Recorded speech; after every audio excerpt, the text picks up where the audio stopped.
Good morning, and welcome to Coffee with Art 2.0.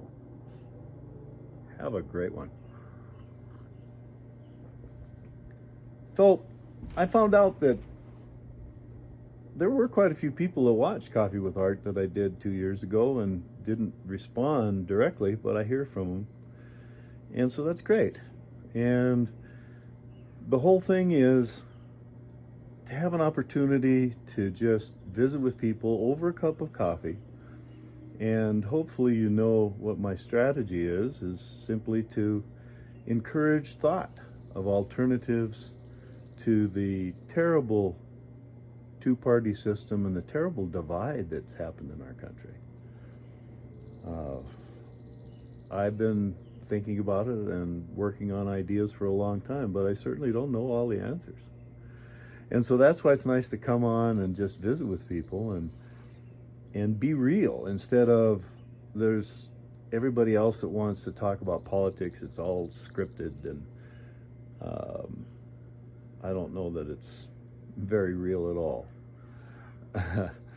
So anyway, welcome to Coffee with Art 2.0. I'm in one of my favorite spots. I come here every spring at the end of May that I can because I'm in the Black Hills of South Dakota. Behind me you see Terry Peak. And it's kind of a way to get a perspective on things back where I'm at. In the same way, when I'm living at my place in the Little Turtle Mountains of North Dakota, I feel I have a unique perspective on the outside society that I choose to participate in less and less all the time. But that's the cool thing, is I don't have to participate in those things to be able to talk to my friends. And so that's what I choose to do. Because I cannot stand to see our country so divided.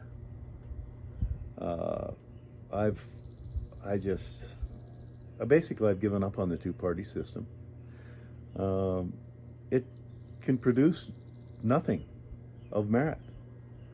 And if one side wins, when the other side gets in, they undo what the other side has done. So why do it? Well, we have to. And this oppositional party does have some merit, I'll have to say that, because when Republicans are in, they go too far to the right, and it's the Democrats' job to slow that up. When the Democrats are in, we go too far to the left, and the Republicans' job. So I do appreciate your efforts, but to quote Carly Simon, haven't got time for the pain. Ultimately, the two-party system can produce nothing. It's trench warfare. And if you ever go to middle ground, you get shot to hell. Which is why they call it no man's land. And that's exactly where we are politically. We can't find reasonable answers. Right? I mean, we go from one side far to the right, and then the left comes in and undoes that, and then the right comes in and undoes that, and it's just a pendulum. The only problem is we're going further to the right and further to the left each time. I believe the words of Abraham Lincoln when he was quoting Jesus Christ. I think those are a couple pretty good resources. Pretty good sources, I guess. A house divided cannot stand. I can't handle the division. And I can't handle how it's come between people that used to be friends. So I highly encourage you to leave that behind, but I know it's difficult to step out of the trenches. I have so many friends that are, well, I'm from North Dakota, so by far most of them are on the right side than on the left. The ones on the left don't dare speak. Why be ridiculed and called things that you aren't? You know? I mean, if you listen to the two parties, what are our choices? You know? How many things do we have choice for as Americans? We have so many choices, except politically, right? And if you listen to the dialogue of the Democrats about Republicans, the Republican choice is racist. So if you listen to what the Republicans are saying about the Democrats, the choice is socialist. So here we are, supposedly in the land of the free, yet we only have two realistic choices with our current political system. And those choices would be racism or socialism. I don't see those as good choices at all. And in the last election, we had a 74-year-old versus a 78-year-old. Oh, the 78-year-old is too old. I got news for you. Your 74-year-old is going to be 78 next time around. And for some of you, that obviously won't be a problem. If I could laugh at it, I carried a lot of frustration back when I thought Republicans and Democrats made a difference. They don't.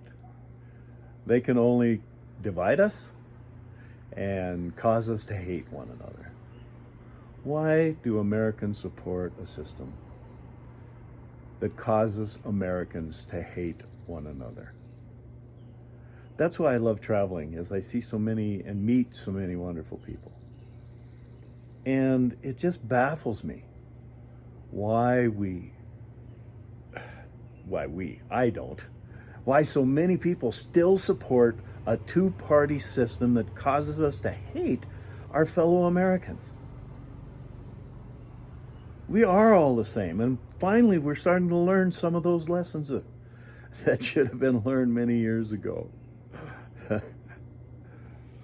The superficial stuff doesn't matter.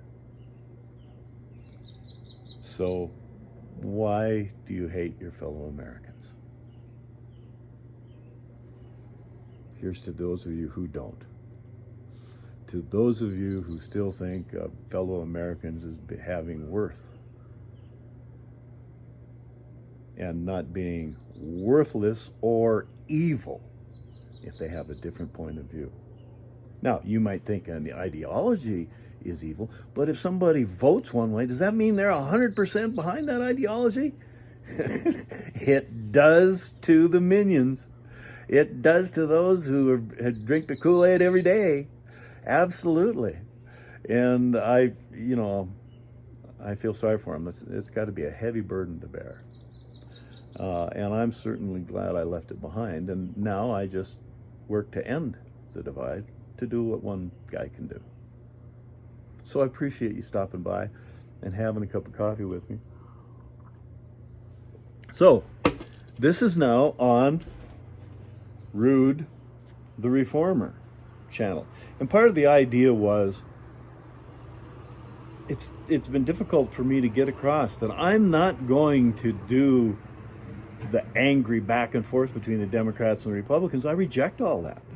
In fact, that's what I want to discuss, is how to get rid of that anger, that animosity,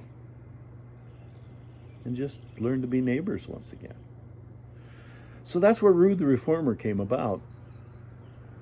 And I was listening to Tom Hanks talk about Mr. Rogers, and I thought, there is the antithesis of so much of the anger and the angst that I feel from both sides. But I'm not very good at playing the character. I've tried it 4 times now, and especially on the third point of reform, the fourth take, I got out of character because I want to be calm, and people who know me know that I'm not really that way. So I'm playing a role when I play Rude the Reformer. I'm trying to be more like Mr. Rogers. So I need to learn to speak softly and carefully and not allow my emotions to come into it. Okay, that's Rude the Reformer. That's the idea of the cap, so people know that I'm talking about reform when I'm doing that. And I'm going to do it in this low-key manner that's very different than what you hear from the political people normally. At least that's the idea. Okay, but when I turn it around, now I'm back to being Art Root. And people know me, know I have a little tendency to get excited. Plus, I found out before, when I'm camping and when I'm traveling around, which is what I like to do a lot of, I wake up with the worst bedhead. Now, at my age, I'm happy to have hair, don't get me wrong. But it isn't very photogenic. So, that's where the idea went to this, is when I wear it this way, I'm Art Rude, and then when I turn it around, I'm going to be Rude the Reformer. Now, the character has developed some, and I'm hoping that it will cause people to be interested and come back to see what Rude the Reformer is up to. In the meantime, I hope that you can put aside all the party madness. Just forget about it. They can accomplish nothing. Even when they do, the other side will undo it when they get in. So why worry about it? Let's figure out how to stop this division and once again have discussion. May you have a discussion with somebody today. May you have a wonderful day. And remember that every day is a gift. That's why they call it the present. Have a great day.